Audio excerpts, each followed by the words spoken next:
You're still watching the conversation live on Lagos television, Entertaining Friday on the show. And I'm beginning to ask myself some questions about the quality of talent when it comes to the entertainment sector coming from Kwara State. And this morning on the show, we have a voice and a talent in the studio. Is actually the brain behind some of those wonderful soundtracks of Nollywood, from Jagun Jagun to Madam Koi Koi, King of Thieves. What again? Alicia B, A Tribe Called Judah, Seven Doors, just to mention a few. Is equally an AMVCA winner in 2025 for the best music score. He was born in Kwara State, raised in Lokoja in Kogi State, and is schooled in Niger State. It's a pleasure to welcome to the program this morning Tolu Obanro. Did I get it right? Yes, you did. Tolu Obanro, I need to be careful with it. It's a pleasure to have you. And you know, looking at some of your masterpieces, some of your works, you are quite loaded and talented, I must tell you, because I've listened to some of these soundtracks of yours in Jagun Jagun, Seven Doors, Madam Koi Koi, and a host of other films. But then, tell us about your journey into this industry. How would somebody, how would a geologist leave geology and be producing sounds and tracks for films? Okay, so I don't know what being a child prodigy is, but I think I started playing just a little at 11. So I started really playing in church a little at 13. And then at 15, I was already playing really well in church. I was playing the hymns, the Apostolic Church, by the way. So very orthodox with the music. They are very grounded with the basics. And then at like 16, I think I made my first album for a church, and you know, so I just kept that with me while also going to school and doing the normal academic thing, because I mean, nobody will tell their parents what I want to do for a living is do sound design for films, and they'll take you seriously. Everybody wants I mean, back in the day, they want you to either, not really lawyer, back in the day, lawyer, doctor, and then coming from a family that are actually really, I mean, into education like so much, you know, so that, I mean, prompted my journey academically. So I just had the music thing as a very strong hobby that I was going to keep, you know, anyways. In fact, at the point when I was in school, I used to Google how to blend music and geology, and there was no relationship, that there was no way I could kind of have a circle to put their interjection. So I just kept it like, okay, it's just my hobby. In fact, after school, while still doing things for people, I was so young when I was with Indomix then, and we mixed Kolomenta. I was a teenager. Kolomenta, when he was mixing all those songs, I was there. But in my mind, I'm just there for the hobby. When I'm done, I'll find what to do with my geology. And when I was done, truly, I was going to church being music director, but you know, still pursuing so much my geology, until I found out that even everywhere I went to, anybody I mean like, do you play any instrument? Or when they just see me with my headphones, do you play something? I was like, yeah, I play. Can I come to my church? Then from there, I discovered that I was even getting paid for gigs more than I was looking for the job. And at the point, I got into a reality show, Destiny Child Gospel Music Talent Hunt. I wanted to be like the music director. They said I was too young for it, but you know, the owner, till today I'm grateful to her, Uchina, gave me that show, and like, you are young, but you know, let's create a space for you because you are really talented. And they now made a space for assistant music director, and I did that on TV for like 2-3 years, and you know, that was it. It was just my entry into so many other things. Then I started producing songs, gospel songs, a lot of them.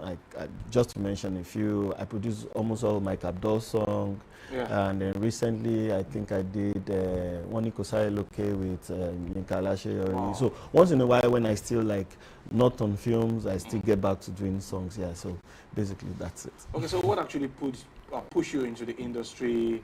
Does your mom or your dad or your brothers or your sisters, do they sing? So I wouldn't say my mom is an excellent singer, but she loved to be in the choir.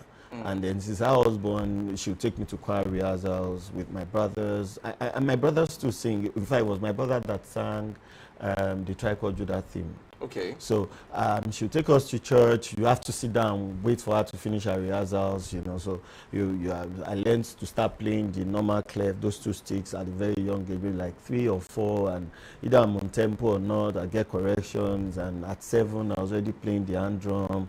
At like 10, I was already interested in the drums, 11, piano, and so on. So, I mean, that has shaped my soundscape today, because blending that with my uncle that traveled abroad and came back with big CDs of those old songs. He made sure he had songs from 1940, 50, 60, 70, 82 down to 2000s. So I just listened randomly, plus all those things. I think just growing up, my archive of sound in my mind just like grew with me, and every other thing I heard. Imagine hearing Odese and then waking up to hear Boys to Men, and then waking up again Lionel Richie, and then to James Brown and all of that. So it was really, yeah, just growing up around those kind of sounds that shaped So it. did you ever practice as a geologist? Did you ever practice?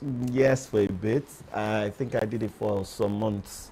Months? Yeah, I got really bored. After spending years in the university? 7 years actually, without Wow. carryover, because there was strike of different types. But yeah, I'm for a 5-year course. Yes, I really wanted to do it just to, I've not even collected my certificate, by the way. For real? But I really wanted to do geology. So that first one they'll give you that is valid for a year was what I used, and I was interning at Capital Oil, then Apapa, by the late Uba. Honorable Uba. So yeah, so I was there for some months, but so they give you this headset for deafening out sounds, for industrial sound. I changed it with my own music headset, and I was always trying while to, others are working, you are listening to music. I'm working anyways, because I'm supposed to be taking, we call it blow counts, when they want to build like something on the sea, like jetty and all of that kind of stuff. So there's a blow count where the machine is hitting it. All I needed to do was count it. So the count was just making music to me, and I just enjoyed it. By a point, I was leaving that place in the evening to go to the studio, work overnight. Then maybe like after 3 months, I started breaking down. Like, okay, I just really have to choose one. So I chose. So tell us about what actually gave you a breakthrough in the Nollywood industry, and which work was that, and which year? Okay, so I met Dr. Bayo. Dr. Bayo is a veteran. I mean, most people in the industry know Dr. Bayo.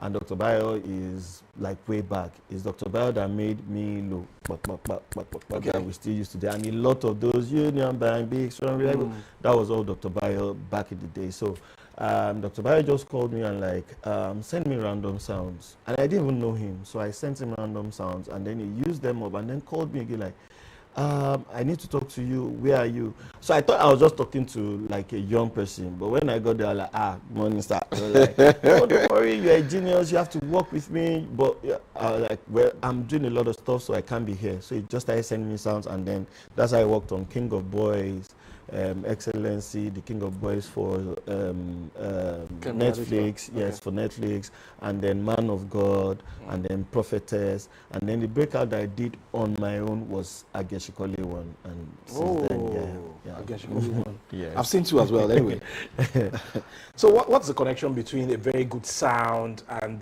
filmmaking? And do you have to be in a particular realm for you to make those soundtracks, for them to be meaningful and impact on the piece of work? So I think at different points I've had like different inspirations, you know. So like people have, I mean, like producers have come to realize sound is 60% of a film. And like I always say, if somebody should say ha ha ha ha, depending on the sound that accompanies it, before you can determine if that person is a really bad guy. Is it ha ha, yeah, this guy is bad, yeah, but very funny. So is more like sound helps to elevate the emotion of each line and each scene, you know, presenting the thing, the whole scene better to the audience. So there is no way you are going to do without having a soundscape to perfectly describe a scene. So that is how the blend between film, and I'm sure it started back in the days where you use tape and do songs differently, then use like a blade to cut it and blend it together, the music the same, and you know, it's evolved now and even into other things like AI. Yeah. Okay, having watched Ageshikole, I'm beginning to marry the sounds and some of the scenes. How tasking was that assignment for you? So Ageshikole 1 was less taxing, and you see that it was Really? even less taxing. Ageshikole 1 was less taxing because I mean it's just epic, and you will note that though it was well scored, but you will if you compare both, you will know that okay, this sound has really come a long way in clarity, in loudness meter that is not too loud at some places and too loud at some places. So technically, 2 is really way tasking. Okay, so you've also worked with what's her name, Funke Akindele, Yeah. and have you ever worked with what's her name again? This woman behind the Ebony Studios. Not directly, but Okay. while I was with Dr. Bayo, I think I worked on some of her projects in that. So what are the major ingredients or components that can actually give one a very good sound when making film? And do you have to go through the script for you to know, okay, this is a particular music I need to score for this film to make sense to the audience? So for a lot of films, it starts from the script, but then you might not get the right inspiration from the script until you see it on screen or you watch it on while it's being made. So for different movies, I've had to like approach them differently. For example, KOT got to me first and I was like, okay, how do I approach this? And that was it. It was already done. And then Jagun Jagun, I demanded to go on set, and I was in Oyo for like a month. Wow. You know, just going, picking up sounds, wherever it is they are doing. I'll record my version of it, go back and recreate it and stuff. And then to make a good sound, I think we have like several elements, maybe broken into 4 or 5. We have the Foley's and SFX. Those are, if I hit the table, it's not like they put a mic there before, so that has to be replaced. If an actor is walking, it's not like they have mic'd his legs. Yes, that has to be replaced. If an actor just does this cloak movement has to be replaced. Every of those things must be done. Then to music, we already know what music is going to be. Then to the dialogue editing, the mics, like my mic and your mic now is on. If I want to talk, I have to mute yours so that yours don't bring unnecessary ambience into your mine. own. Yeah, so that way dialogue editing is done from scratch. Imagine the kind of work that will go into that, because there might be 8 mics at once and all that.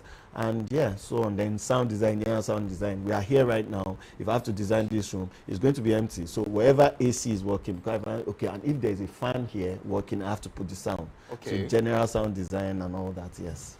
So do you do all of this alone, or you have a particular team working with you? And how tasking can it be making sounds? So it's very tasking. And for example, you are trying to stab someone. If you want to recreate that, you can think, oh, what do I use to recreate? Just get me a watermelon.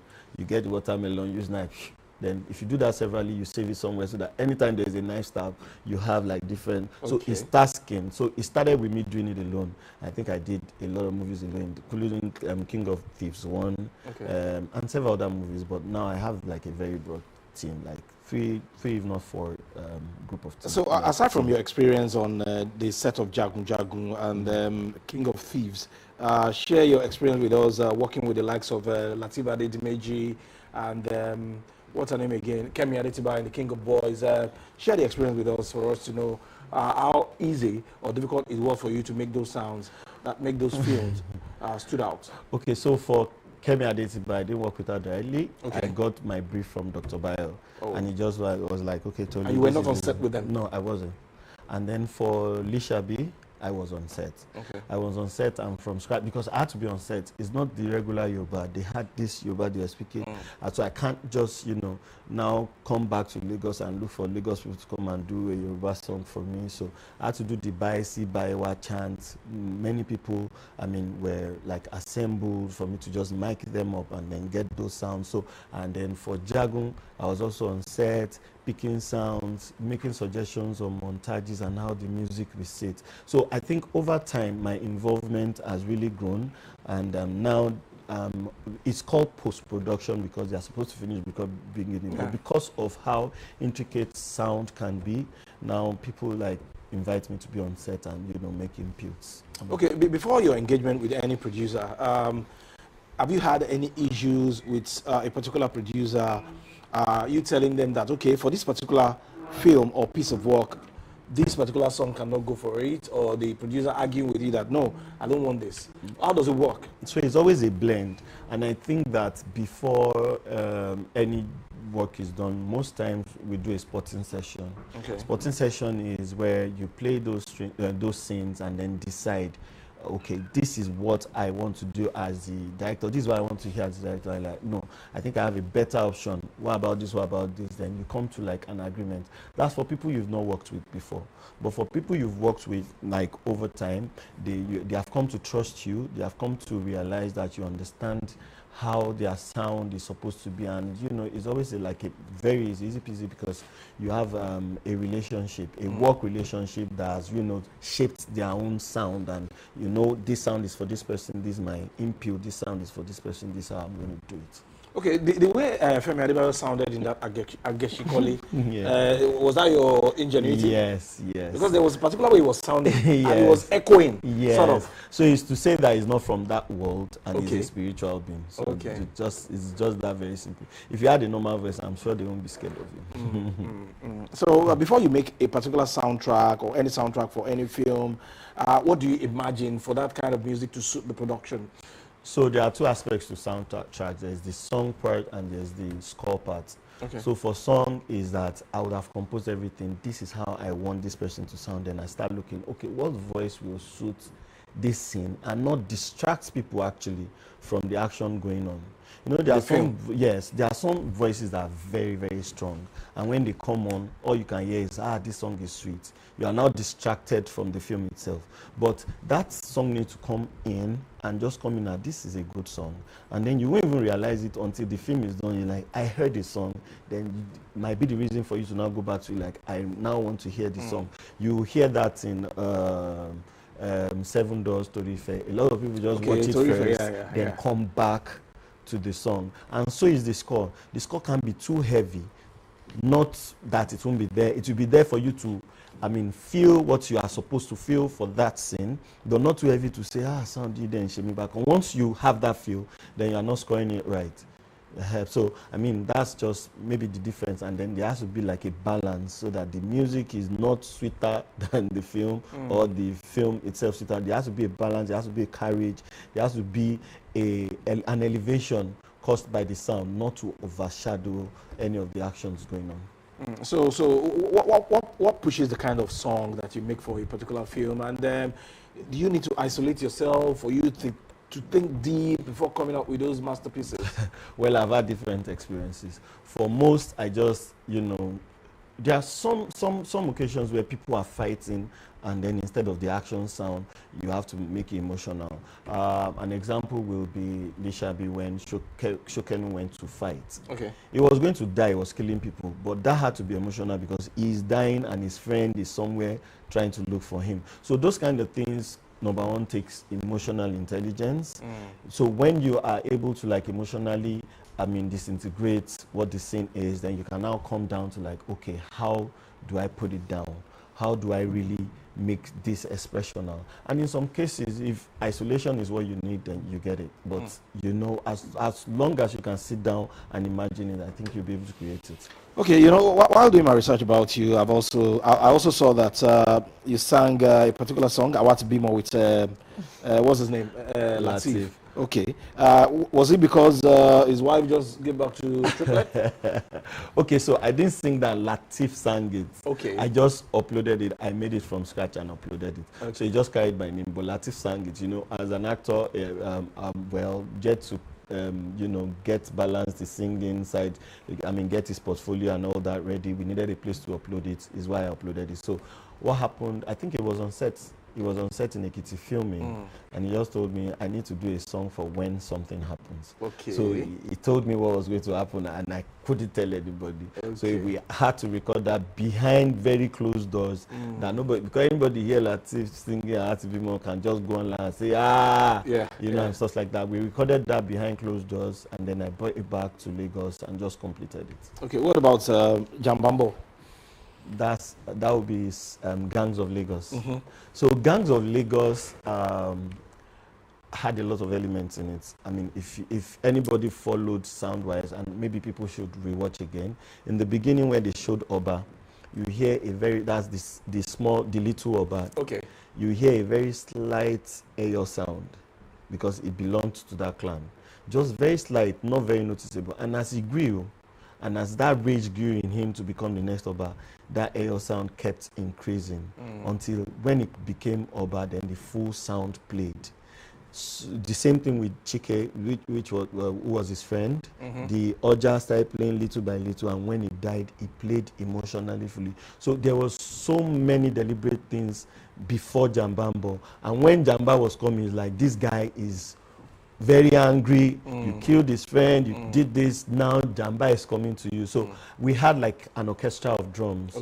Like 12 people play live drums, and a doctor of some sort, a white guy, came to record that and then gave it back to me for to recreate it. So let's talk about the AMVCA 2025. What has that done to your career? Is it bringing in more money, more work for you? And how did you feel on that stage that night? So I've always, from the first main movie I did, I think I got nominations, like 3 of them, and I'd never won. So on that day, I was like, okay, I have 4 nominations this year again, so maybe I will, maybe I won't. And then when they called the first where I had 3 nominations, I didn't get anything. But it's not like I was not looking forward to it, but at the same time, I was not looking forward to it. But I was not trying to be over optimistic so that whatever the outcome. But when I heard my name, it was like, this is it. I just liked the whole thing. I went up stage, I said my bit, and you know, it's not really a reward, but it's a sign that you are doing something right. And then when you get that, it may not directly, turn into money, but there is this feeling it gives you that, okay, before maybe I'll do 10 minutes job for 2 hours. Now I can do 10 minutes for 2-3 days because I want it to be perfect. So there's this feeling it gives you that you are on a world stage, you're on a global stage, and you have to do it right. Yeah, just that. So how rewarding is this job? And what are the basic elements that one must have for you to want to dabble into this kind of thing? I can say very rewarding. And then probably before I started, I used to say, this is even more rewarding than being in geology. And stuff like that. And you know, I have my time to myself. I am doing what I love to do. I'm not forced to wake up at any time I want to. Of course, and I'm not forced to sleep. And like people will normally say, you don't want a 9-to-5 job, but you got a 12-to-12 job. I got a 12-to-12 job, but that I love doing. So I think I would rather be here than anywhere else. Wow. So what's your typical day like when you wake up in the morning? What do you do first? Okay, like sincerely, okay, I don't sleep at nights, so maybe I work from, normally I'll sleep from maybe 9 to 11, then work from 11 to 4, then sleep from 4 to maybe 5:36, finish what I was doing before until I see the next person come in, or the next person call me for something to do. So I'll keep working like that. It's around 2 o'clock kind of job, around the clock kind of So job. do you sing? No, maybe I don't gigs? sing anymore. No, I don't. Not anymore? No. So can we just have a feel of your voice? I don't once the talent is there, it's still there. No, I don't sing anymore. Okay, so for sound production and film industry in Nigeria, what do you think the future will look like in this age of technology? So I think the future is bright, and I think like every other kind of technology that comes up, you know, it was first that you can record 2 people at a time and nothing more than 2 people. Then you do overdub just 6 times. Then it became that you can do overdub 16 times, then 32, and now you can do overdub 1,000 times, and now there's AI. I think the future is bright for whoever keys into whether it's needed to do the job. All right, we must thank you very much. Tolu Obanro, international film composer and sound designer. And of course, like I did say at the beginning of the show, is the talent and the brain behind some of those great soundtracks in Jagun Jagun, King of Boys, King of Thieves, Madam Koi Koi, and a host of other masterpieces. We thank you very much for your time. Thank you, and we wish you the best in your thank you industry. So much. Amen. All right, it's still the Friday edition of the Conversation on Lagos Television. We'll take a very short break now. When we come back, it will be the time for Joy and Adebimpe to take you through their Friday conversation on the show. Stay with us, don't go anywhere.